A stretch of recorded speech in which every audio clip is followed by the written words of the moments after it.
morning students. Today's topic is parallax method. First we understand what is parallax.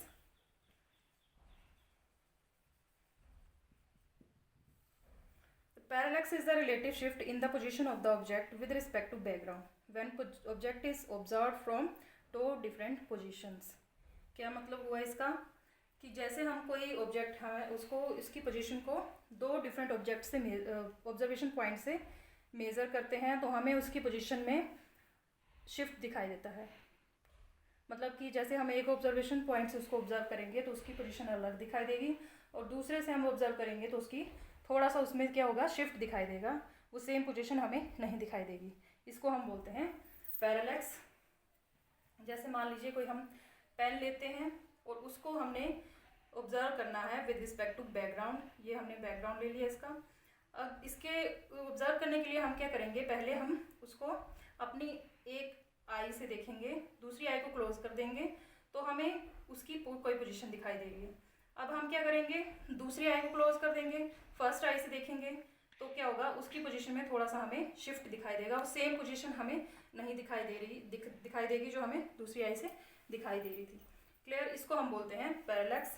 इसी तरह से जो far of objects होते हैं, जैसे मान लीजिए कोई स्टार है तो उसकी पोजीशन को हमने अर्थ से मेज़र करना है with respect to two observation points. तो हमें क्या होगा, उसकी पोजीशन जो है वो सेम नहीं दिखाई देगी, उसमें कुछ शिफ्ट दिखाई देगा. इसको हम बोलते हैं पैरेलैक्स. क्लियर. अब हम पहले सिंपल एग्जांपल से इसको समझने की कोशिश करते हैं कि पैरेलैक्स होता क्या है. ये मान लीजिए कोई हमने ऑब्जेक्ट ले लिया एन और दो पॉइंट्स हमने ले लिए जिससे हमने इसकी पोजीशन को वन बाय वन ऑब्जर्व करना है. क्लियर. ये जो दो ऑब्जर्वेशन पॉइंट्स हैं इनके बीच में जो डिस्टेंस है उसको हम मान लेते हैं बेस. बी से डिनोट करेंगे इसको. और जो ऑब्जेक्ट है उसका डिस्टेंस हमारे पास आ गया एल. क्लियर. ये डिस्टेंस आ गया और एंगल जो ये जो बेस के साथ बना रहा है that is equal to theta. ये एंगल जो है इसको हम बोलते हैं angle theta is equal to angle, कौन सा एंगल बन रहा है, ये L N R that is equal to theta. और इस एंगल को हम बोलते हैं पैरालैक्टिक एंगल. क्लियर. अब हमने बेस जो है, बेस क्या ले रखा है, एल आर, और एल आर किसके इक्वल है, बी के इक्वल. एल एन जो कि डिस्टेंस है इस ऑब्जेक्ट का ऑब्जर्वेशन पॉइंट से और सेम डिस्टेंस है आर एन के बीच में that is equal to L. Clear. और डिस्टेंस को हम एस से भी लिख सकते हैं. Clear students.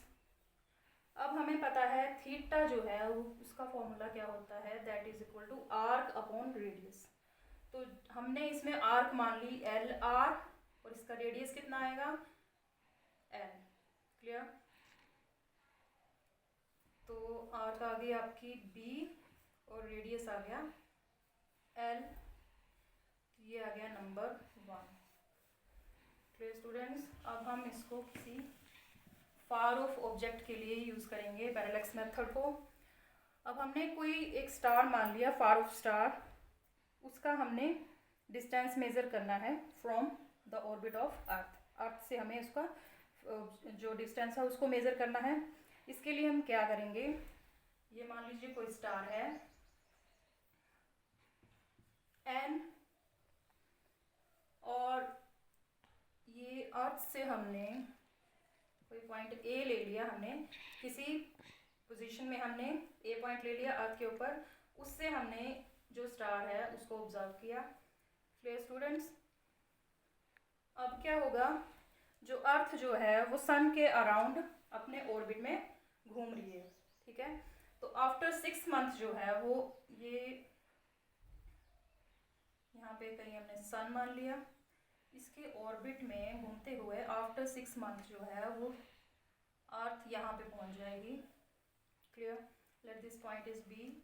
ये आ गया आपका सेकंड ऑब्जर्वेशन पॉइंट. इस पॉइंट से भी हमें क्या होगा, इस स्टार को हम ऑब्जर्व करेंगे क्लियर। तो हमारे पास दो ऑब्जर्वेशन पॉइंट्स आ गए, ए एंड बी। ये आ गया सन, ये आ गया आपका फार ऑफ स्टार। Clear students. अब हमने इसका डिस्टेंस कैसे मेजर करना है।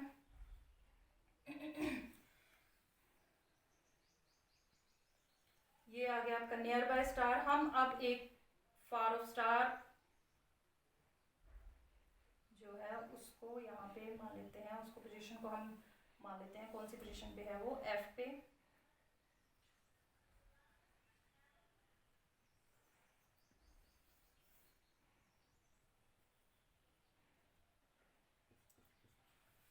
तो एफ से के साथ ये एंगल बन रहा है, दैट इज, उसको मान लेंगे फाइव 1, और इसके साथ जो ये एंगल बना रहा है that is equal to 5 2। Clear. तो हमारे पास जो इसके इंटीरियर एंगल्स हैं वो भी किसके इक्वल आ जाएंगे, इसके ऑपोजिट 5 1, एंड ये हो जाएगा आपका 5 2। क्लियर।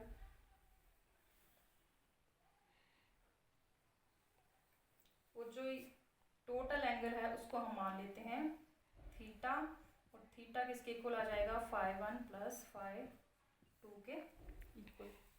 Clear students. जो ये डिस्टेंस है उसको हम मान लेते हैं x के equal. So students let's start. पहले हम क्या मान लिया हमने, ए बी जो है दैट इज बेस लाइन, और बेस लाइन जो है सन से होके हम पास होते हुए उसको ले रहे हैं। Clear student. सारी डायग्राम क्लियर होगी। सो हम इसको 1 बाय 1 अब स्टेप वाइज सोल्व करेंगे। फर्स्ट स्टेप में हम लेते हैं स्टेप 1। स्टेप 1 में क्या होगा, let A is the position of the earth in its orbital motion at any point T. कोई पॉइंट किसी टाइम टी पे हमने अर्थ की पोजीशन यहाँ पे ले ली। ये आ गया आपका first observation point at time T. Clear. अब इसमें एंगल क्या लिया हमने, एंगल जो आपका बना विद फार ऑफ स्टार, या फार ऑफ स्टार है और ये नियर बाय स्टार है। क्लियर। तो ये आपका एंगल बन गया एफ ए एन, और that is equal to 5 1, and that is further equal to A N S. Clear. इसको हम मान लेंगे नंबर 2। Clear students. हम लेंगे स्टेप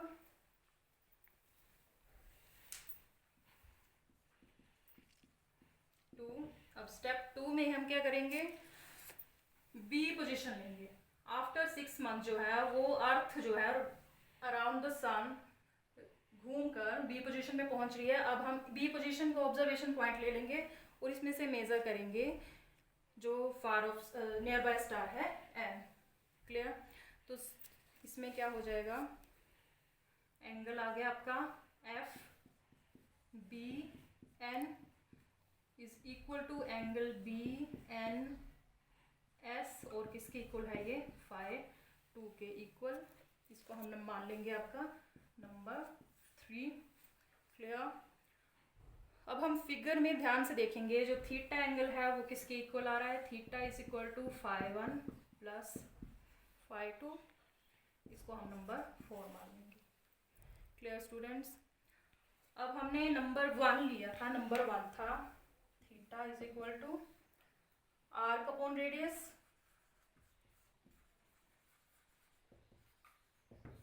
क्लियर।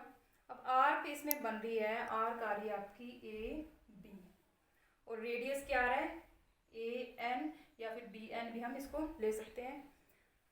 तो ये बन गया आपका A B by A N जो है उसकी वैल्यू हमने ले रखी है एक्स के equal, A B by X. Clear. अब इसको हम फर्दर सॉल्व करते हैं।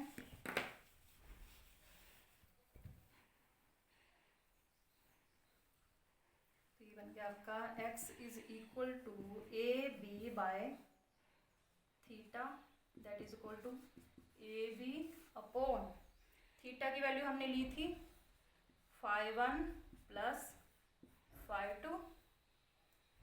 ए बी जो है वो है बेस। क्लियर। बी तो हम ए बी की वैल्यू पुट कर देंगे तो ये बन जाएगा b upon phi one plus phi two. Clear students? तो हमारे पास x जो आ गया that is equal to b upon phi one plus phi two. इसको हम मान लेंगे नंबर 5। अब स्टूडेंट्स देखो, जो हमारा बेस है, क्लियर, ए बी, उसको हम ले सकते हैं A S plus S B. Clear? तो ये क्या बन गया हमारा, A B is equal to 2 times A S, क्योंकि जो डिस्टेंस है वो सेम आ रहा है। तो ये बन गया आपका A B is equal to 2 times A S. अब स्टूडेंट्स हमें पता है कि जो distance between earth and sun है उसको हम किसके इक्वल लेते हैं, वो होता है एस्ट्रोनॉमिकल यूनिट। एस्ट्रोनॉमिकल यूनिट के बारे में आपने पहले से पढ़ रखा है। 1 astronomical unit is the distance between earth and sun, और उसकी वैल्यू भी मैंने आपको पहले लिखवाई है। तो ये वो किसके इक्वल होती है, तो ए बी आपका बन गया A B is equal to 2, ये आ गया अर्थ और सन के बीच में डिस्टेंस, जिसको हम एस्ट्रोनॉमिकल यूनिट से डिनोट करते हैं। और एस्ट्रोनॉमिकल यूनिट जो है उसकी वैल्यू हमने पहले ही लिखी हुई है, that is equal to 1.5 into 10⁻11 metre. और इसको हम फर्दर सोल्व करेंगे तो हमारे पास आएगा 3 इंटू 10⁻11 मीटर। क्लियर? तो ये आ गई आपकी ए बी की वैल्यू, जो बेस लाइन है उसकी वैल्यू। क्लियर? अब जो हमें थीटा है हमारे पास, theta is equal to phi one plus phi two, और ए बी हमारे पास उसकी वैल्यू आ गई। तो हमारे पास जो नंबर 5 इक्वेशन बनी थी that is X is equal to, base line की हमने वैल्यू निकाल ली 3 इंटू 10⁻11 बाय थीटा। अब हम थीटा की वैल्यू जो है इसमें पुट करेंगे, और जो हमारा फार नियर बाय स्टार है जिसका हमने डिस्टेंस मेजर करना है उसकी वैल्यू को हम फाइंड कर सकते हैं। ये है स्टूडेंट्स आपका पैरेलैक्स मेथड। होप आप सबको समझ आ गया होगा। Thank you.